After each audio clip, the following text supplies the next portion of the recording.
जय श्री कृष्णा। दोस्तों, भगवान कृष्ण आप और आपके परिवार पर हमेशा कृपा बनाए रखें। श्रीमद् भगवत गीता में भगवान श्री कृष्ण कहते हैं कि कोई भी मनुष्य अपने द्वारा किए गए कर्मों के फलों से बच नहीं सकता है। मनुष्य जैसे कर्म करता है वैसे ही फल उसे भोगने होते हैं। श्रीमद् भगवत गीता में भगवान श्री कृष्ण कहते हैं कि मनुष्य का वर्तमान का भाग्य उसके अतीत के कर्मों का ही फल है। उसी तरह मनुष्य वर्तमान में जो कर्म कर रहा है वह उसके आने वाले कल को निर्धारित करेंगे। कोई भी मनुष्य कभी भी अपने कर्म फलों से बच नहीं सकता। उसे अपने कर्मों का फल भोगना ही पड़ता है, चाहे वह अच्छा हो या बुरा।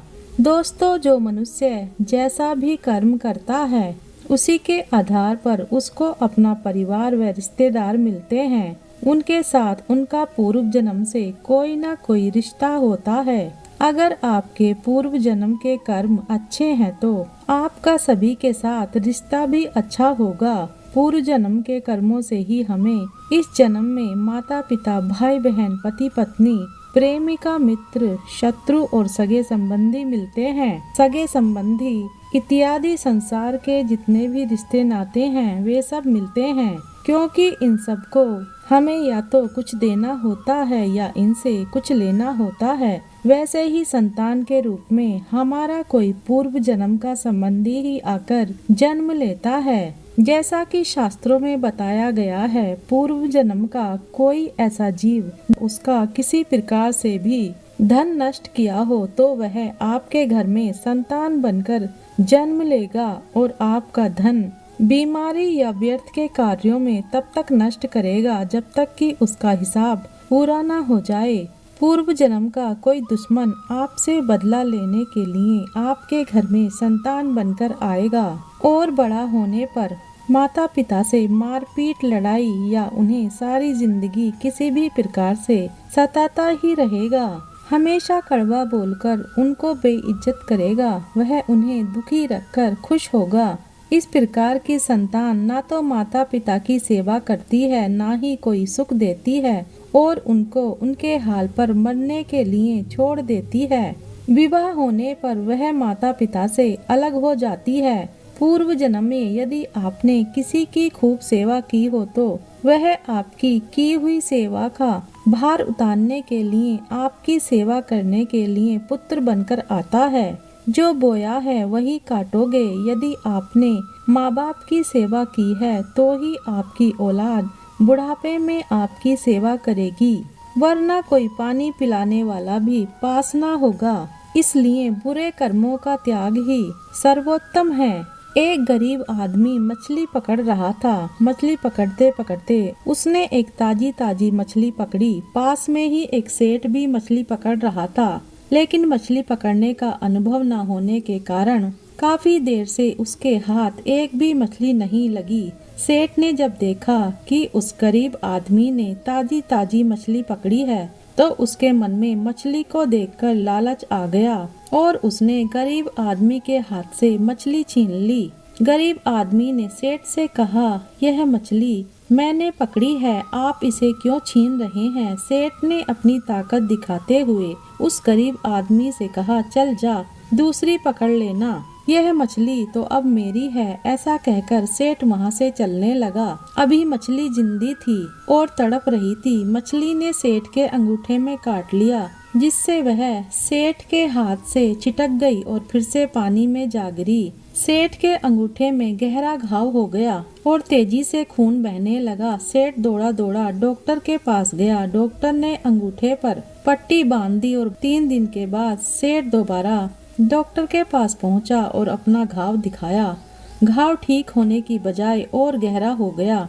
डॉक्टर बोला, अब इस अंगूठे को काटना पड़ेगा, अगर नहीं काटा तो हाथ खराब हो जाएगा। मरता क्या ना करता, सेठ ने अपना अंगूठा कटवा लिया। डॉक्टर ने फिर से पट्टी बांधी और 3 दिन बाद आने के लिए कहा। सेठ 3 दिन बाद फिर गया। पट्टी को खोला गया।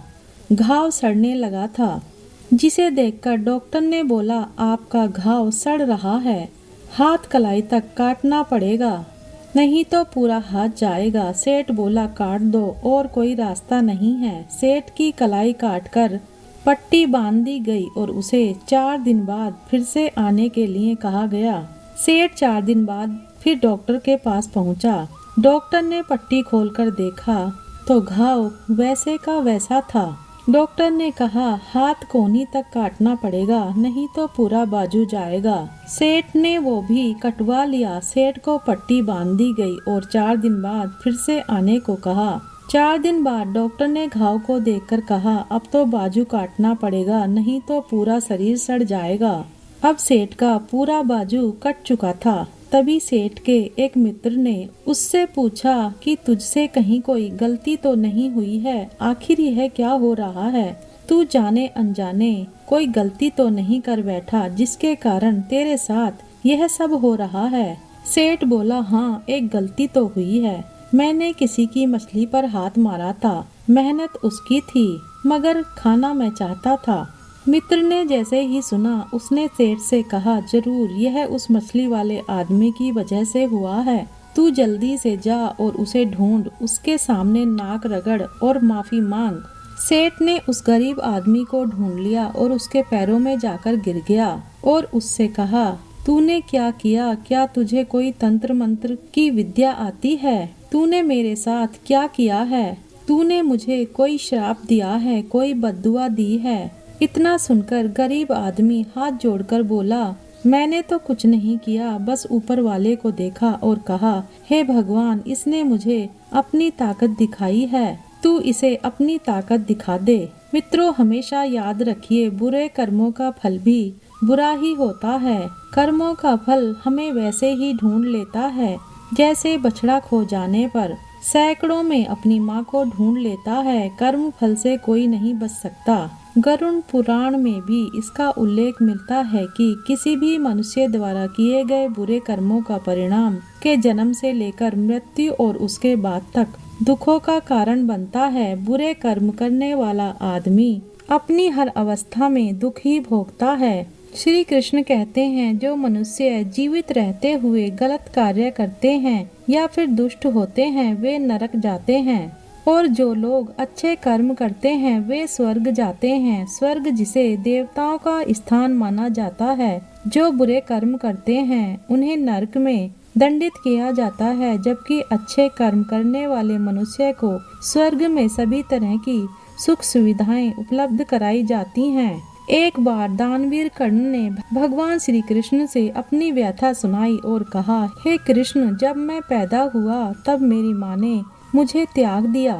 इसमें मेरा क्या अपराध था? द्रोणाचार्य ने मुझे शिक्षा देने से मना कर दिया क्योंकि वह मुझे क्षत्रिय नहीं मानते थे। इसमें भी मेरा क्या अपराध? और द्रौपदी के स्वयंवर में मुझे अपमानित किया गया क्योंकि मैं राज परिवार का हिस्सा नहीं हूँ। भला इन सब में मेरा क्या अपराध था? जवाब में श्री कृष्ण ने कहा, हे कर्ण, जरा ध्यान से सुनो। जब मेरा जन्म हुआ तब मैं कारागार में था और मेरे पैदा होते ही मेरी मृत्यु मेरी प्रतीक्षा कर रही थी। जिस रात मेरा जन्म हुआ था उस रात मुझे मेरे माता पिता से अलग होना पड़ा और मुझे हर वह काम करना पड़ा जो एक गरीब परिवार में करना होता है।